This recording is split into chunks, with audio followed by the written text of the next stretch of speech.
Good afternoon, happy Friday. We've made it today, or this week, I should say. Okay, I have a couple things at the top, so please bear with me here. So this morning, the President was excited to host Taoiseach of Ireland for a bilateral meeting. As you all know, this is a long-standing annual tradition. The leaders of our countries, and it is an opportunity to reaffirm the close and enduring partnership between the United States and Ireland and the strong connections between our peoples. The President and Taoiseach discussed our country's shared commitment to supporting Ukraine in the face of Russian aggression, and the President commended the people of Ireland for opening their homes to welcome and support over 100,000 Ukrainian refugees who have fled Russia's brutal invasion. They also discussed our global issues, including the urgent need to significantly increase deliveries of humanitarian assistance to Gaza. The two leaders welcomed the recent restoration of the Northern Ireland's executive and Assembly, reaffirming the critical role these institutions play in preserving the gains of the Belfast Good Friday Agreement, which has been essential to peace and progress in Northern Ireland. This afternoon, the President traveled to the capital for the annual Friends of Ireland luncheon. As you've heard the President say many times, the bond between the United States and Ireland has grown deeper and stronger over the years. We look forward to continuing to build a vibrant future for U.S.-Irish relations, which is something that you all know is very important to President Biden, who is a proud descendant of the Bluewits of County Mayo and the Finnegans of County Louth. Sunday marks St. Patrick's Day and also my mom's birthday. Thank you. Thank you so much. Thank you. Thank you so much. Happy birthday, Mom. And the President will deliver remarks at a celebration here at the White House as part of our annual tradition. And now, if you give me another moment here, I also want to address a heartbreaking development in the tragic loss of Nex Benedict. For parents across the country, and I know for many of you here and many of you watching, including myself, the cause of Nex's death was devastating to learn. As the President said yesterday, every young person deserves to have the fundamental right and freedom to be who they are and feel safe and supported at school and in their communities. Bullying is completely unacceptable, and it is on all of us to take reports of bullying seriously. There is always someone you can talk to if you're going through a hard time and need support. The President and his administration launched the 988 line to help, and we have a line dedicated to serving LGBTQI plus young people that can be reached by dialing 988 and pressing 3. I want to close by saying that LGBTQI plus young people across the country, you are loved exactly as you are, as the President has made very clear. And you should know this, the Biden-Harris administration has your back. Now, this morning, the President released a statement marking the International Day to Combat Islamophobia. In his statement, the President recognized the violence and hate that Muslims worldwide too often face because of their religious beliefs and the ugly resurgence of Islamophobia in the wake of the devastating war in Gaza. Put simply, Islamophobia has no place in our nation. That's why in 2022, the President asked his team to establish an interagency policy committee to counter anti-Semitism, Islamophobia, and related forms of bias and discrimination. We are also currently drafting the first ever national strategy to combat Islamophobia and related forms of bias and discrimination. And we want to continue to implement the national strategy to counter anti-Semitism amidst the serious increase in anti-Semitism and to advance the White House initiative on hate-motivated violence.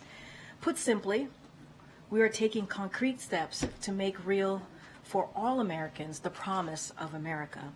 And we affirm our commitment to do all we can to put an end to the vicious hate of Islamophobia here at home and around the world.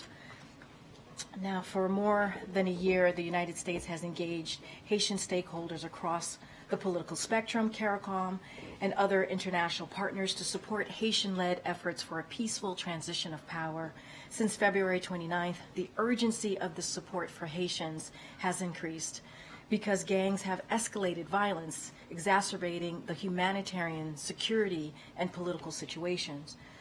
On the humanitarian front, the United States remains the single largest donor of humanitarian assistance to Haiti, with over $170 million since October 2022, including the additional $58 million we announced just this week alone, $33 million on Monday, and $25 million today.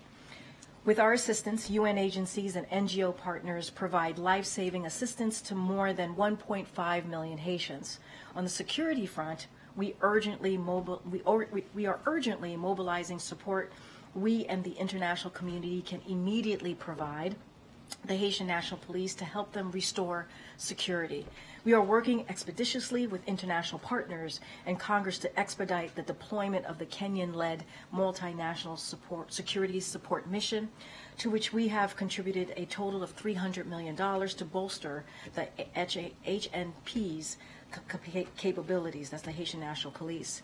National Security Advisor Jake Sullivan spoke today to his Kenyan counterpart, Monica Juma, reaffirming a shared commitment to supporting the Haitian people and expediting the multinational security support mission to assist to the HNP. We have surged law enforcement resources to counter firearms trafficking, and the Justice Department has prosecuted those responsible for smuggling firearms into Haiti. On the political front, Haitians from across the political spectrum and segments of society, including religious leaders, business leaders, and civil society, made tough compromises, which resulted in a Haitian-driven declaration released by CARICOM just this week. That declaration outlined the contours of an inclusive, broad transitional presidential council. The TPC will name an independent permanent election council, which was dissolved in 2021. We applaud Haitians for creating a roadmap to establish a new permanent electoral council to support free and fair elections and strengthen its democratic institution. A lot of work lies ahead, and the United States remains committed to supporting the people of Haiti on the humanitarian and security and political fronts. With that, I'll turn it over to my colleague, Admiral John Kirby, who's going to talk about Russia and Iran. Thank you, Karine. As you all know, we have expressed serious concerns from this podium that Russia is seeking to acquire close-range ballistic missiles from Iran to enable its brutal war in Ukraine. And that Russian negotiations to acquire those close-range ballistic missiles have been active and they've been advancing. Today, I just want to call your attention to a joint statement released this morning by the United States and other G7 countries warning Iran not to go forward with the sale of close-range ballistic missiles to Russia. The G7 statement reads in part, and I quote, "Were Iran to proceed with providing ballistic missiles or related technology to Russia, we are prepared to respond swiftly and in a coordinated manner, including with new and significant measures against Iran," end quote. So we're speaking with one voice here on this matter from the United States, Canada, Japan, the EU, France, Germany, and the United Kingdom. Now, shifting gears, next week, the United States will be sending a high-level delegation to the Summit of Democracy that will be led by Secretary of State Antony Blinken. The U.S. delegation will also include senior U.S. government officials from the NSC, from USAID, and of course from the State Department. At the summit, being hosted by the Republic of Korea, we're very grateful for their leadership in that regard. The U.S. will host a high-level event on the misuse of commercial spyware, and this is a significant priority for the Biden-Harris administration.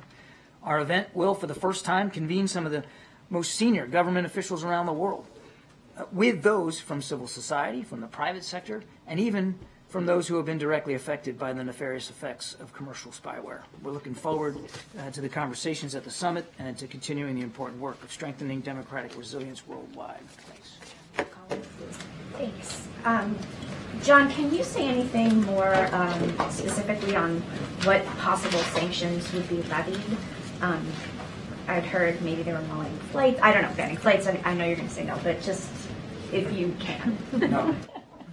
All right, fine. But no, I'm not. I mean, as you know, we don't preview sanctions, Colleen. But clearly,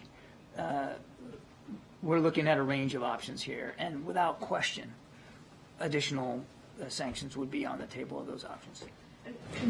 What stopped Iran from going forward with ballistic missile sales to Russia already? Why the delay? What's happening? Well, I can't speak for the mullahs. I wouldn't do that, or for the supreme leader. We know they provided drones, not only drones, the drones themselves, but the ability to manufacture drones organically inside Russia. And this is a burgeoning defense relationship that we've been watching very, very closely. We've talked about it many times here. We haven't seen them move forward other than the negotiation process actively advancing, and we really wanted to set down a marker here for Iran and for Russia that there will be swift consequences for them to do that. What's in their calculus? I couldn't say, but this would be obviously not just really bad for the people of Ukraine, but also bad for people in the Middle East, because Iran's hoping to get something out of this too. It's not just about sales of ballistic missiles to Russia. They're hoping to get Russian military technology for themselves. Thanks, Admiral. Does President Biden want to see new elections in Israel and for Prime Minister Netanyahu to no longer remain in power? That's going to be up for the Israeli people to decide. So what about, beyond what he said in the Oval Office, did the President find good about Senator Schumer's speech? Well, the President spoke about the passion with which Leader Schumer made that speech. And the President said that he knows that those remarks, they resonate with many Americans out there. For our part, we're going to keep supporting Israel in their fight against Hamas. We're going to keep urging them to reduce civilian casualties, and we're going to keep working to get a temporary ceasefire in place so we can get the hostages back home with their families and more additional aid into the people of Gaza. The Netanyahu government says it has approved an operation, military as well as evacuating of civilians for Rafah. What is the administration's expectation about knowing what's in that plan? What comes next? What do you know at this point? We haven't seen it. We certainly would welcome the opportunity to see it. And as we've said, Kelly, we can't support a major offensive in Rafah that doesn't also include a credible, achievable, executable plan to take care for the safety and security of the more than 1 million Gazans that are seeking refuge in Rafah. To move in right now in a major way without a proper accounting for all those people would, as we've said, be a disaster. And so we're going to keep talking to the Israelis about this. Again, we if they've got that plan, we certainly would welcome the opportunity to see it. Thanks, Karine. John, you guys are issuing this warning to Iran 2 days after renewing a waiver that unlocked $10 billion in frozen funds. Don't you think Iran is paying more attention to the actions of this administration than the words? Can't speak for the mullahs or what they're paying attention to or not. Jackie, I would remind that this sanctions waiver is renewed or up for renewal every 3 months. It's a quarterly thing. It's a sanctions package that was actually put in place by the previous administration, by President Trump and his team, that allows for Iraq to be able to work its way off of Iranian energy so that they can keep the lights on. And we're continuing to work with our Iraqi partners about how to do that. But right now they still are dependent for a lot of energy coming from Iran. And so we don't want to penalize the Iraqi people for efforts that they're still trying to get to wean off of that. And I would remind everybody, and we've talked about this before, I think 3 months ago we probably talked about this before, none of this money goes to the mullahs. None of this money goes into Tehran. The sanctions relief that is provided actually goes to vendors that provide humanitarian assistance to the Iranian people. So not only do the Iraqi people not suffer because of this, the Iranian people aren't going to suffer because of this. Wouldn't it be, though, the Iranian people who would suffer as a result of the teeth in the warning? I mean, you're saying you would suspend flights on Iran Air to Europe if Iran supplies ballistic missiles to Russia. I didn't say that. Press report said that. It's not, but it's not like, the Ayatollah flies commercial. I mean, that's the Iranian people would be the ones who'd be harmed by that if that comes to pass. It's also not like the regime and the IRGC are thinking this is some sort of windfall, like this is somehow going to make a big difference in their support for terrorist networks in the region. I mean, they continue to support Hezbollah, Hamas, the Houthis. I could go on and on. That hasn't changed since 2018 when these waivers have been have been passed by this administration and the previous one. Wait, now, hold on a second. So you're talking about one of the most heavily sanctioned countries on the planet, and we're still going to look at additional options if we need to. We've been nothing but clear and direct, and quite frankly forceful in pushing back on Iran's activities in the region. In the last 3 months alone, since the last renewal, you had an Iran-backed proxy kill 3 American soldiers in a drone attack in Jordan. The Houthis in the Red Sea firing anti-ship and ballistic missiles, suicide drones, commercial vessels and Navy ships. You had, 3 atomic bombs apparently could be built in Iran with uranium's been enriched to that extent. Blinken today addressing that very issue in Vienna, saying there's still an issue of the IAEA inspectors. I mean, what have they done in the last 3 months to justify another renewal of this waiver? It's a renewal that we go through every quarter. And it's really about not penalizing the Iraqi people and the fact that they're still heavily dependent on Iranian energy. But in the last 3 months, look what else we've done. We've gone after Houthi capabilities ashore. We've got a coalition of ships in the Red Sea protecting against Houthi attacks on shipping there. We have struck back and forcefully against some of these militia groups in Iraq and Syria. We continue to have sanctions in place. Significant sanctions on the Iranian regime for multiple reasons. Protesters, they're going after protesters, the support for terrorist networks, their nuclear program. I mean, there's a lot of sanctions in place. And, oh, by the way, we're still conducting interdiction operations at sea to try to prevent their shipment of material and arms to some of these groups. So the idea that we're just laying back and not doing anything on Iran just flies in the face of the facts. Thank you, Admiral. So you said the U.S. has not seen a plan to protect civilians in Rafah, yet Netanyahu has already authorized an invasion of Rafah, and that is exactly the scenario that the president said would be a red line. So how is the U.S. going to respond? As far as I know, there's not been an operation in Rafah. What we've seen today is the Prime Minister's office saying that they have seen a plan that accounts for the operational aspect, the military aspect, and the evacuation aspect. As I said to Kelly, we welcome an opportunity to look at that plan. We still can't get behind a plan, and we won't get behind a plan that doesn't properly account for those 1.5 million refugees in Gaza who need a place to go where they can be safe from the fighting. Look, Israel has a right to go after Hamas wherever they are. We get that. We're going to continue to support their opportunity to do that. But as we've said 100 times, if not more, they have a special obligation as well to look after the safety and security of the innocent people of Gaza who are getting caught up in this conflict, a conflict that was started by Hamas. Does that signal a turning point in the relationship, though, that the White House has not been briefed on this? You still haven't seen a plan to No, not at all. No. And when you talked about the president saying the speech was good and you said Senator Schumer showed a lot of passion, did the president mean the substance of the speech was good, or he was just talking about the passion? I'll leave it at the president's comments. I wanted to, thanks, Karine. Admiral, I wanted to pivot to Haiti real quick. Okay. On Jake Sullivan's conversations with his Kenyan counterpart, Karine said there was a shared commitment. I wonder if you can expound on what that means in more tangible terms. And on the topic, the administration urges a speedy confirmation of Dennis Hankins. On the other side of that, confirmation, what are his next steps? When does he arrive in Haiti? What does that look like in the days coming forward? I'd have to refer you to my colleagues at the State Department to speak to the ambassador's travel plans, and I have no doubt that he's going to want to get down there as soon as possible and get started. I mean, he's obviously been eager to get confirmed, and we're really, really grateful that he got confirmed and he'll be in place. That'll make a big difference down there. But again, the State Department can speak to that. As for shared commitments, and I do believe Karine actually covered quite a bit of this in her opening statement. We have a shared commitment with the Haitian people and certainly with the Haitian National Police to make sure that they have what they need to better enforce security and stability in Haiti, which is being obviously torn asunder by these gangs and these criminal groups. We have a shared commitment, as Karine said, to see a political transition here that is smooth, that is credible, to a new government that can represent the Haitian people and to look after their interests. And of course, they just want the same as anybody would want. They want to live in peace and security. They want a future for their kids, and we want to help them from a political perspective get there. And then again, also Karine mentioned this, the multinational security support mission. We want to make sure we're continuing to work with our Kenyan partners about that. We want to make sure that the Kenyans have what they need to be effective and successful in this mission. And so we're talking to them and, of course, the Haitian government about that as well.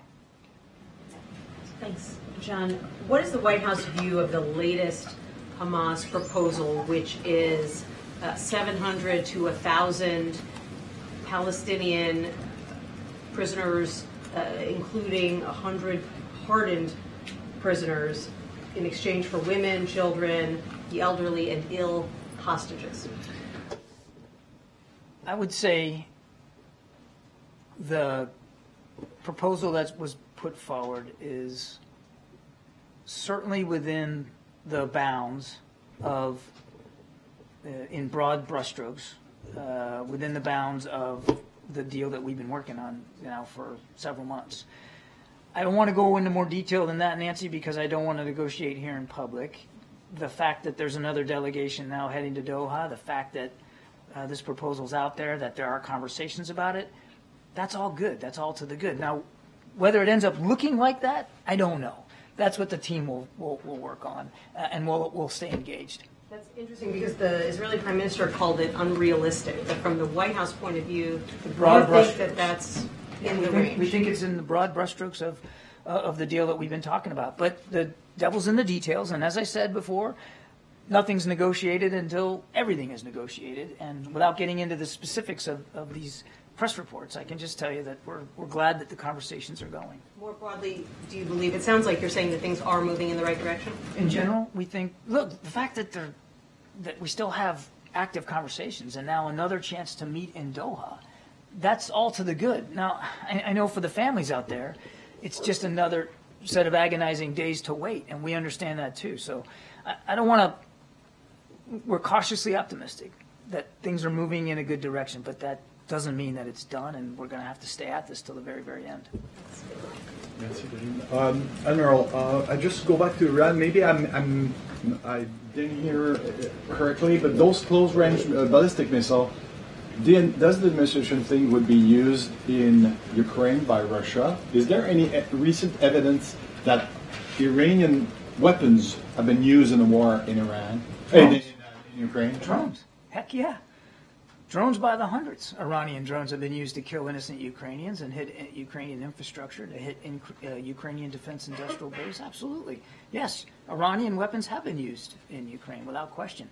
We haven't seen a consummation of this particular deal, which is why the G7 is warning against the consequences of it. And a question on the Taoiseach's visit. When he came out at the stakeout and he talked to us and he said, and I'm quoting, "None of us like the use to see the American weapons being used in the way they are. This is not self-defense, is it, Admiral?" We've talked about this before. Israel has a right to defend itself against a still viable threat by Hamas, a group that wants to do October 7th again and again. And we are continuing to support the Israeli Defense Forces as they go after that. How they go after that threat matters. And that's the context of the conversations that we've been having at all levels, including at the president's level, with our Israeli counterparts about how they execute and prosecute these operations. We want to see the right number of civilian casualties is zero. We want to see the numbers come down. We want to see the damage to infrastructure come down. We want to see more humanitarian assistance get in. It looks like Putin's going to win a new term. White House ready to prepare? Shocked. Yeah. White House ready for another? It's going to be a real nail biter, isn't it? Yeah. Look, we'll watch this and monitor it and see how it comes out. I mean, the idea of free and fair elections in Russia is a misnomer, but we'll see what happens this weekend. Thank you, John. I have a couple of things for you. You just referenced meeting in Doha. I'm sorry if I missed this, but are you confirming that the U.S. is sending a delegation to Doha for We will not be participating in this particular delegation to Doha, but there is a meeting in Doha of the counterparts. Is there a reason that a U.S. delegation is not? We have been at this, MJ, literally every day. I mean, believe me, we're involved in all these conversations. The fact that we're physically not going to have a delegation there should not be taken as any kind of signal that this isn't a serious positive move forward. We think it could be. And has the White House asked the Israeli government to see its Rafah plans? We have made it clear to our Israeli counterparts that we would welcome the opportunity to see their plans. Well, it's a sovereign country, and these are their military plans, and certainly they should speak to them appropriately. So we're not interested in speaking for the IDF, but we've made it clear we would welcome the opportunity to see it. And And just circling back to one thing you said earlier, does the U.S. think that there is an achievable and executable plan, to use your language, that guarantees the safety of civilians in Rafah before a major military incursion into the area? I think I kind of answered that already, though. I mean, do you think that's logistically and physically possible given how many people are in that region? I guess it would depend on the plan. Make no mistake about it. That's a tall order. You're talking about more than 1 million folks, probably about 1.5 million, and in a strip of ground that's 12 miles wide. I mean, there's not a lot of places for them to go. So having our own experience at doing non-combatant evacuations and urban warfare points to certain lessons about how this can be done and what some of the pitfalls are. I won't get into that here from the podium, but accommodating for 1.5 million people in a confined urban environment with not a lot of geography is a very, very tall order for any military to do. And can I just ask you to clarify one more thing? When the president used the red line language last weekend, was he saying that Israel going into Rafah, period, was considered a red line? Or did he mean Israel going into Rafah without a civilian evacuation plan in place, that would be crossing a red line? I'm not going to parse the president's words. Again, we've been very consistent, MJ, that we, the United States, can't support an operation in Rafah that doesn't include a executable plan for the safety and security of the 1.5 million Gazan refugees that are down there at Rafah. That has to be factored in and baked in and has to be accommodated. That's our view, and that the president was restating our view. John, on humanitarian aid in Gaza, the humanitarian ship Open Arms arrived in Gaza today with about 200 tons of aid. Do you see that as a one-off? Is it something that could be replicated more? I mean, it's been described as a pilot project. Yeah, it's difficult for me to speculate what the future is going to be on that. Any assistance, any food, any humanitarian goods that can get to the people of Gaza is good for the people of Gaza, no matter what the size is.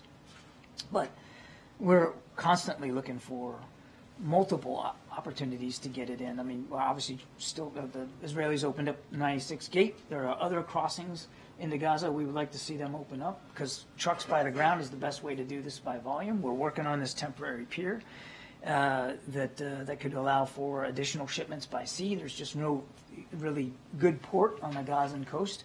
So, I mean, whether it's a one-off or not, I don't know. But we certainly would like to see more aid get in more quickly from a variety of different ways. Has the Biden administration asked countries like France to stop talking about sending troops to Ukraine? No. But would the U.S. oppose any nation sending troops to Ukraine? Those are sovereign decisions that a nation has to make. I can just speak for this sovereign nation and this commander-in-chief, and he's made it clear that we will not put U.S. boots on the ground. Thank you, Karine. Thank you, John. I have a question on Indo-Pacific and then Ukraine. So in Indo-Pacific, Fiji just decided to uphold the policing cooperation agreement with China.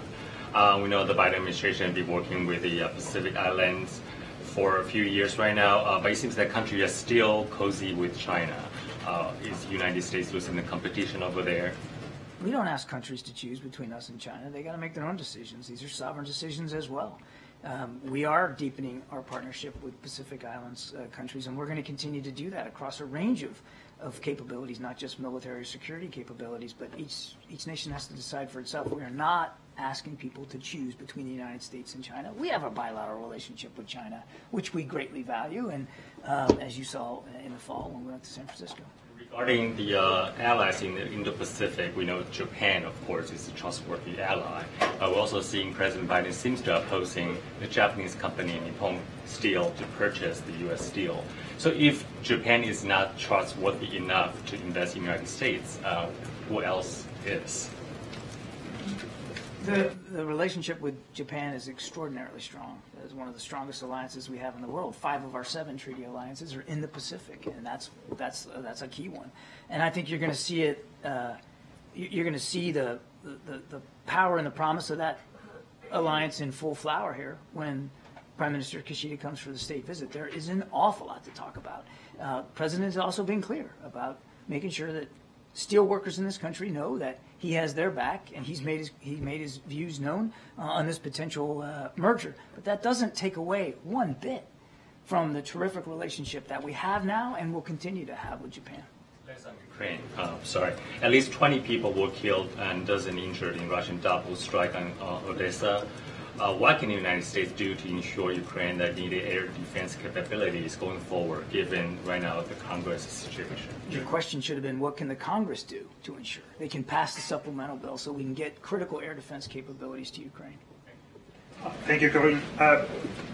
Vladimir Putin said that Russia is going to launch a nuclear power unit or some kind of a nuclear stuff into the space.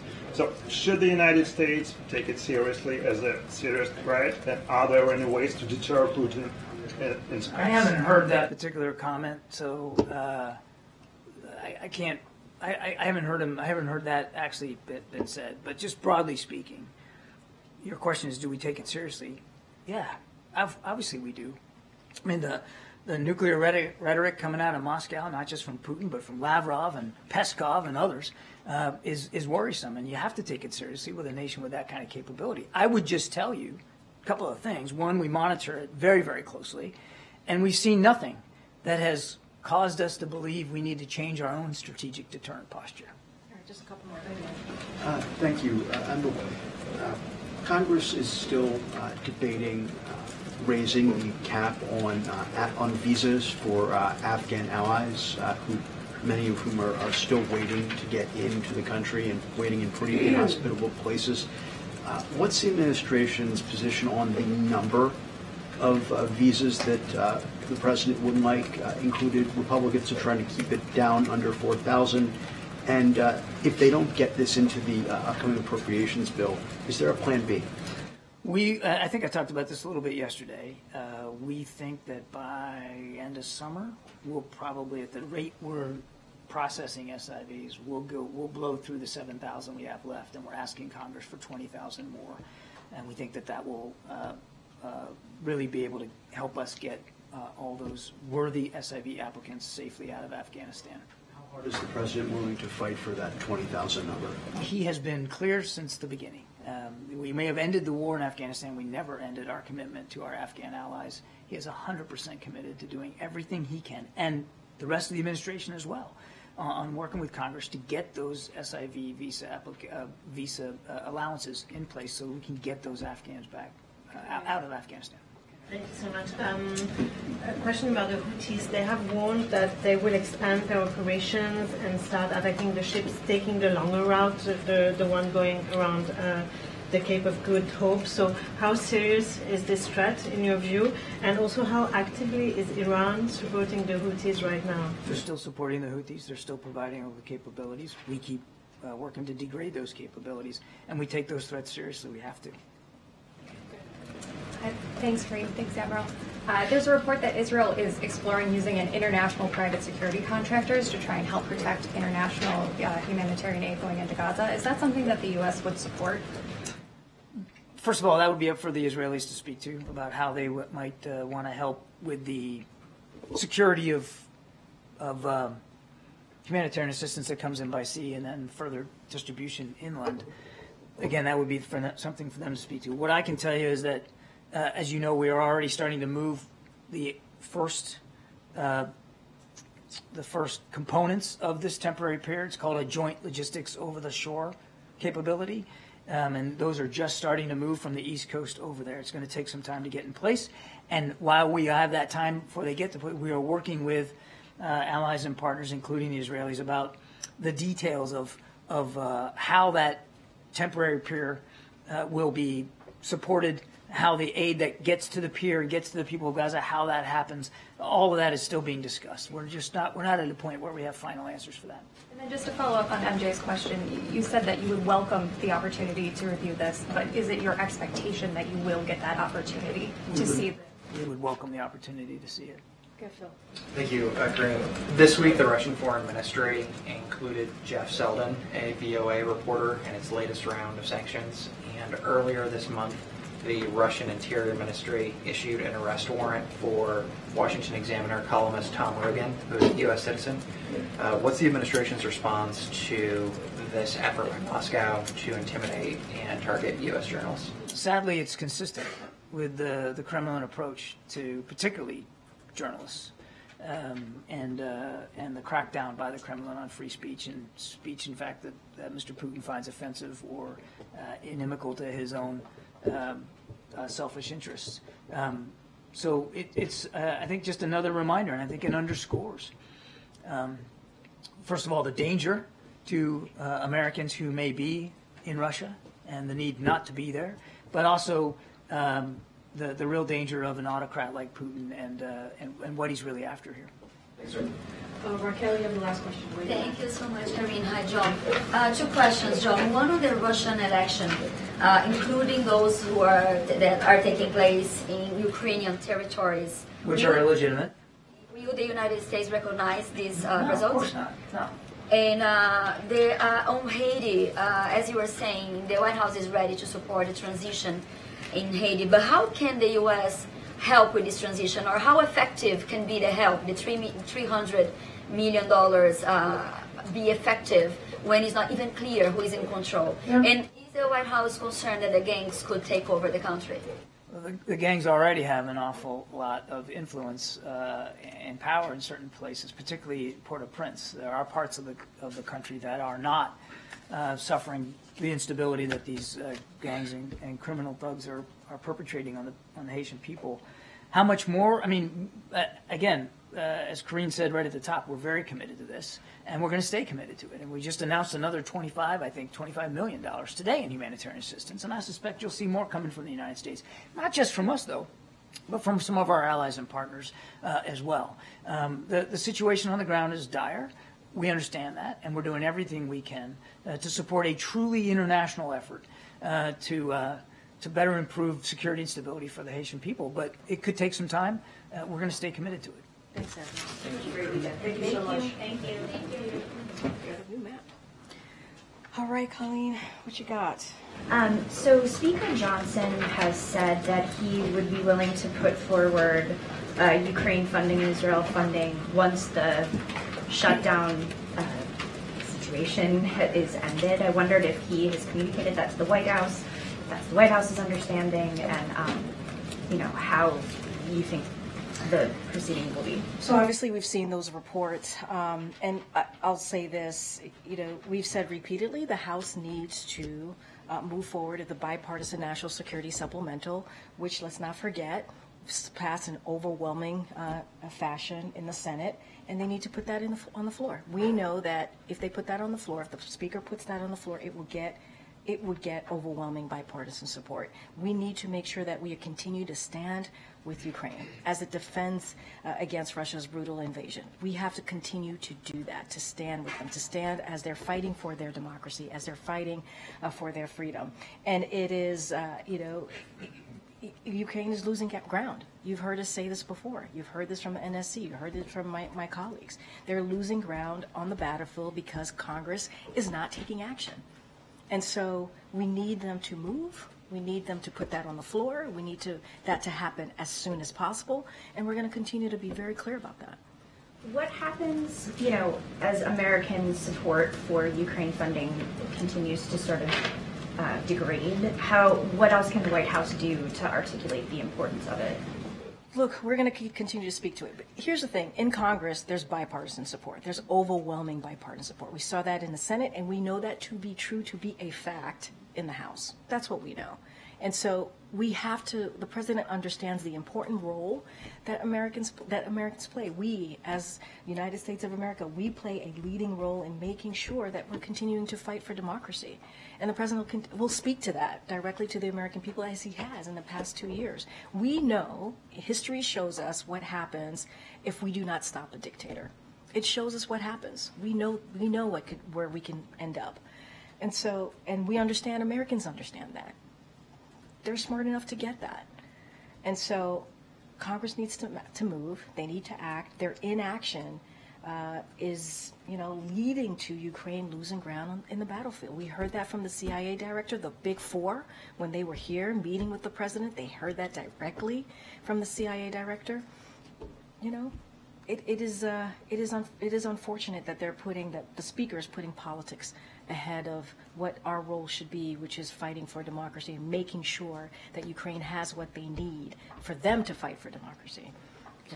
Thanks, Karine. Did the president have a chance to talk with Speaker Johnson at the luncheon today about Ukraine aid, and if so, what was his message? I have to say I have not touched base with the president, so I do not know if they connected and if they did, what their conversation was. I don't have anything to share. We try to keep those conversations very private, obviously. What I will say, I don't think the president is always very clear what he says publicly and in private, right? Which is when it relates to, obviously, the national security supplemental, it needs to be put on the floor. The speaker needs to do this. He didn't hear this just when the speaker was here, the Big Four, meeting with the president and the vice president. He didn't hear it just from the president, right? He heard that from the other leaders as well, his counterparts, right? His peers in Congress. And they all agreed that we needed to move forward on this. So the president's it really doesn't matter because the president's been very clear. The speaker needs to put the national security supplemental on the floor. It will get bipartisan support. It will get overwhelmingly bipartisan support. That's what we know. That's what we understand, and that's what we've heard from congressional members. Thanks, Karine. So the majority of Palestinian American, Arab American, and Muslim organizations that the White House reached out to for a meeting this week rejected the invitation. So what is the White House strategy on this, and are there plans for the president to directly engage with these communities? So, look, the president, as you know, has had an opportunity to meet with members of that community not too long ago, leaders of that community, the Arab American community, the Muslim American community, not too long ago. And so, look, what I will say is we understand that this is a difficult time, that this is a painful time. We understand that the events of October 7th that killed more than 1,200 souls, right? Took more than 1,200 souls in Israel, and also took Hamas, the terrorist organization, also, as we know, took hostage more than 200 people. And what that led to, that war that led to, is incredibly painful. We understand that. And so, look, we're going to continue to, as you know, the president, senior officials from the White House met with members of those communities in Illinois just yesterday, and we're going to continue to have those regular meetings to hear directly from them, and the president believes that's important to do, to hear it from those voices. The majority of the groups that the White House reached out to for that meeting in Illinois rejected the request. And when was the president's last meeting directly with communities? What date was it? I mean, look, I hear what you're saying, but the point is that we, the White House, is actively engaging with the community, and we have been, and you know this. You know that to be true. We've been actively engaging with them regularly since October 7th, and we're going to continue to do that. I'm not going to speak to who attended. That is not for me to do from here, because the point of those meetings actually is for them to be private, so we want to keep that private, obviously, so that members of that community can speak freely. And so, as you know, senior members of our administration, they were in Chicago yesterday. They met with those members of the Arab community, Palestinian community, Muslim community, and this conflict is personal and painful for many people. And so, again, they're private meeting, and we are committed to the participant so that they could speak freely, and we think that's incredibly important. That's what we can speak to. Where does the White House think what's going to happen to TikTok? Because even if the bill makes it to the president's desk, the Chinese government needs to approve it, which they're likely not to. It could also face significant legal pushback. So what does the White House ultimately think is going to happen with TikTok? I mean, I can't get into, predicting here, right?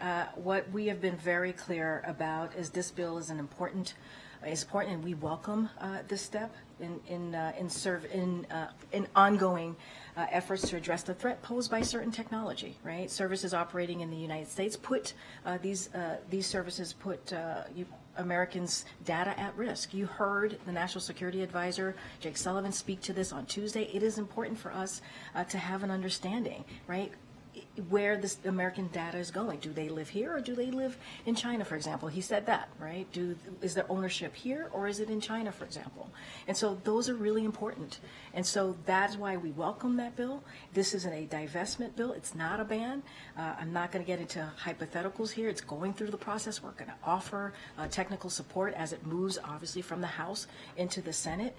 But we welcome this bill, and this is about our national security. That's what this is about. There was a settlement in the National Association of Realtors case that effectively ends the 6% commission. Say that again. Can you start at the top? There's a settlement in the National Association of Realtors case that effectively ends the 6% commission on the house sales. You know, Biden administration made a lot about fees and costs and consumer costs. Has the White House been tracking this case, and any reaction to the settlement?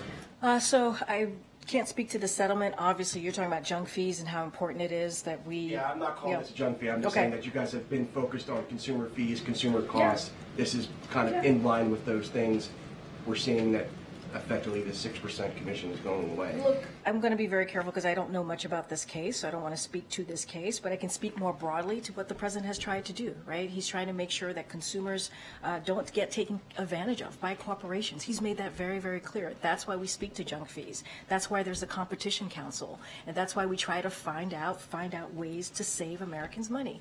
You know, we're talking about billions of dollars that Americans have to pay because of these junk fees, because we see cooperation not passing on their wealth, what they've been able to incur to the consumers. So look, it is very important. The president has always said he's going to stand up for Americans, and he believes corporations obviously should pay their fair share here, and not treat Americans like suckers. He has said that over and over again. And so I can't speak to this particular case, but obviously this fits in more broadly in what this president has been trying to do. On Biden's opposition to the proposed purchase of U.S. steel, wondering if his comments were as a citizen or as somebody, or a sign he's going to use his authority to actually block the deal. Say that one more time. You wonder what? I'm wondering whether Biden yesterday made a statement about opposing the U.S. steel purchase. Yeah. I'm just wondering whether it's more simply, is that a sign that he's going to use some executive authority to actually block the deal? So look, what I can say is this. When it comes to American-owned and operated U.S. steel companies, they're incredibly vital to our supply chains and our national and economic security. That is what you heard from this president when we put out a statement on this. And so, look, the president has always said he has steel workers back, and he's certainly committed to the iconic American steel companies remaining in America. This is why he's done the work that he's done to make sure that manufacturers come back to this country, that we've created more than 800,000 jobs, American manufacturing jobs. And so that's what the president's focus is always going to be, make sure that he puts Americans first here. Last question. A lot of bad headlines around Boeing. Some news today. Wondering if the White House thinks Americans should be concerned about flying commercial Boeing airlines. So, as you know, there are investigations happening by the NTSB, so I would have to refer you to them on the specifics as it relates, in this particular instance, to Alaska Airlines. FAA is also conducting its own investigation and an audit of Boeing. Look, we take this very seriously. The FAA takes this very, very seriously. But there's investigations happening. FAA, and we stand by FAA and the actions that it is taking to increase safety oversight of Boeing, and so I'm just going to leave it there. But NTSB certainly will have more to share because they are independent agencies that's looking into it. Good, MJ. Following up on that, I know I've asked you this question in the past, but given the additional Boeing-related headlines recently, does the president still believe that it is safe for Americans to get on Boeing airplanes? So look, what our commitment is to make sure that we want to put the safety of Americans first, and that's what FAA is doing. So they are taking actions. We stand by those actions to increase safety, obviously, and oversight of Boeing, and I think that's important. There's investigations that's still continuing by NTSB, and also FAA, and so, we're going to the FAA is going to take the action to do what they can, and everything that they can to make sure that it is safe and to take those actions. I don't have anything else to share beyond that. Would he tell the American people, though, obviously there's a lot of concern right now and nervousness, that it is safe to get on a boat? I think what Americans should know is that FAA is doing everything that it can to make sure that Americans feel safe. They are taking the actions. We stand by those actions to make sure that there is increased safety, oversight of Boeing, and that's what the American people should feel reassured by, that FAA is doing everything that they can to make sure that we get to the bottom of it. Different topic. CNN reported yesterday that some Democratic senators have told the White House that there aren't enough votes in the Senate, including support among some Democrats, to confirm the president's judicial nominee, Adil Manji. Where do you think his nomination goes from here? Look, I'm not going to get into speculation. Obviously, the president put forth Manji because he believed that he was the right person for the job. He was, has the experience to get the job done on behalf of the American people. He certainly stands by his appointment. I just don't have anything else to share about how this is going to turn out, but certainly we support his continued process, and we think that Congress needs to move and make sure that he gets confirmed. Does the president himself believe that Mr. Manji was targeted for being Muslim American? Look, that is something that Congress needs to speak to themselves. Really, that is a question for them. The White House has said that. I'm just wondering if the president believes that. I mean, look, we've been very clear. If that is the case, that's unfortunate. That shouldn't be. He has the experience to do the job. That's why the president put him forth. And if that's the case, that's certainly shameful. Thanks, Karine. Two questions for you. Has President Biden had a chance to speak with Senator Schumer since his speech yesterday that he called him? I don't have a conversation to read out to you at this time. Following up on Selena, we reported a lot on a meeting that the president held with some Arab American and Muslim leaders in late October. Is there another meeting that the president himself personally took part in since that?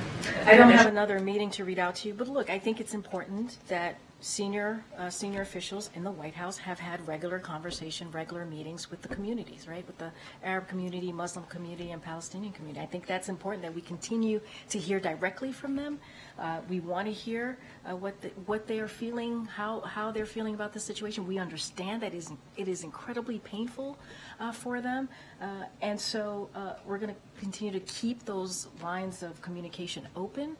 You just saw, you're aware, or you all know that there was a meeting in Chicago, there was a meeting in Michigan, and there's been others. And so, look, the president gets a readout of those meetings. He hears directly from the officials who have sat down and had these important critical conversations. We try to keep them private because we want to make sure the leaders who are attending these meetings can feel freely to have the freedom to say what it is that they want to tell us and want to share with us. So we try to keep those meetings as private as possible. Are there any plans for the president to take part in another one of those meetings? I don't have anything on the president's schedule as it relates to a meeting with the leaders. He has met with the leaders, as you know, and he feels that it is incredibly important for his White House to continue to have those conversations. Go ahead. Thanks, Karine. Regarding the Vice President's trip yesterday to the Planned Parenthood clinic in Minnesota, the President has spoken very often about how reproductive freedom is at risk. So I'm just wondering why it was the Vice President that made this trip to this clinic instead of the President, and are there any plans for the President to go himself? I think it's important just to note that let's not forget the Vice President has been on a tour.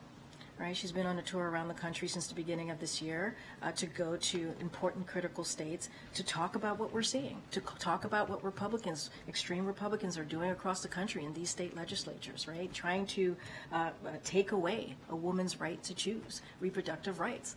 And so it is something that the president even said in his State of the Union. He lifted up the Vice President for the work that she's done. But if you think about the State of the Union, now that I brought it up, it is the first domestic policy that he brought up during the State of the Union is abortion right, is reproductive health care. That was the first thing that he talked about and leaned into. And we are going to continue to stand with majority of Americans on this, where they are. We have to continue to fight for women's freedoms. And so that's what you see the Vice President do. The President said that to over 30 million people who watched. The first domestic policy that he leaned into, that he talked about extensively, and he'll continue to do that. What you saw yesterday is part of what the Vice President has been doing for the first couple of months, obviously in 2024, which is continuing to go to key states where women are affected by these laws, and we see in Congress, Republicans in Congress have introduced 3 pieces of legislation that will ban abortion nationally, and we are not going to stand for it. We're not going to stand for it. Come on. Oh, okay.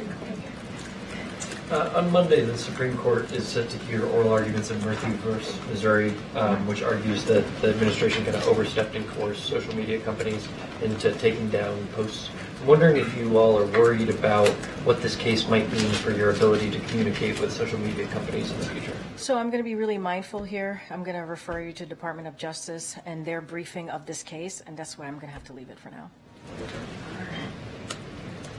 Just to follow up on an earlier question about Boeing, the president flies on Boeing aircraft anytime he leaves Washington. Is he concerned that the aircraft he flies on might not be safe? No, he's not concerned. So why can't he say that Boeing aircraft in general are safe and that Americans should be confident in flying? I want to be really mindful. As you know, there's an investigation happening. FAA is doing everything that they can to increase security, increase safety for Americans. And so just want to leave it there. Obviously, this is a major priority for FAA to make sure that Americans feel safe.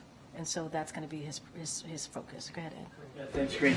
So Treasury Secretary Janet Yellen told me on Wednesday that she does not see a smooth path down for inflation. I'm curious, how bumpy a road will it be before we see all prices then fall? So just going to reiterate a little bit of what she said here. She said inflation is down 2/3 from its peak, and the trend, this is a quote, the trend is clearly favorable, end quote. She expects it to continue to decline with a strong market and economy.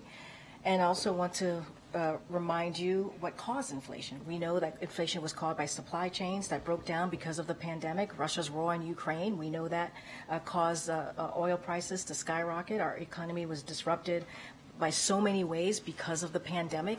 That's what caused inflation. And so because the president took action very early on in his presidency to make sure that Americans got vaccinations and to make sure that we fixed and strengthened the supply chain, he took historic actions on oil so that gas prices could go down. And so we have an unprecedented economic recovery here that is important to note, but I do want to be really clear. We have seen inflation go down by 2/3 from its peak, and so want to make sure that it is clear what she said and what the data also shows. 2/3 from its peak. Its peak was a year and a half into President Biden's office, into his term. He also canceled the Keystone Pipeline, which also sparked, and we passed $5.8 trillion in spending, which also pushes inflation. But my question is, how much longer will it be for Americans to then bring down all prices? So look, because the president's unprecedented actions that he took as it relates to the oil, we saw gas prices go down, which is important at the tank to Americans across the country. And that was something that the president took really seriously because he knew what Americans were dealing with. He wanted to give them a little bit of a breathing room. And we have to also, you're a data guy, you pay attention to the data. The fact that it went down 2/3 matters. And so what the president's going to continue to do is making sure that we lower cost, right? That is the number one part of his economic plan, to continue to lower costs for Americans. And we're going to continue to do that. Look, the pandemic, the supply chain, what we saw Putin do in Ukraine, right? That caused inflation to increase. And in every part of what I just said, what I just laid out, the president has taken action on. And so he's going to continue to do everything that he can to lower costs for Americans. What does the president think about Senator Bernie Sanders' plan for a 4-day work week with the same level of income? So look, I'll say this: the president has a very good working relationship with Senator Sanders. We've been able to get some historic pieces of legislation done on behalf of the American people. We will review that piece of legislation. I don't have anything else to add from that. What about the press? Yeah. Thank you. I didn't hear you mention someone asked about Adil Manji being nominated out of New Jersey. Is the White House doing anything specific to get him across the finish line, given his nomination has been pending for a while now? So we are in continuous conversations with members of Congress and their staff, and that's what we normally do. We think it's important to get him through, and we're going to make sure that that happens. And so we think it's important that happens. Has there been any personal appeal from White House staff or certain calls you can read out? I'm not going to get into specifics on our conversations with senators. Obviously, it's important. We believe it's important to get Manji through. We think he is more than experienced to have this role, and so we encourage the Senate to move quickly on this. Okay, thanks everybody. All right, see you next week.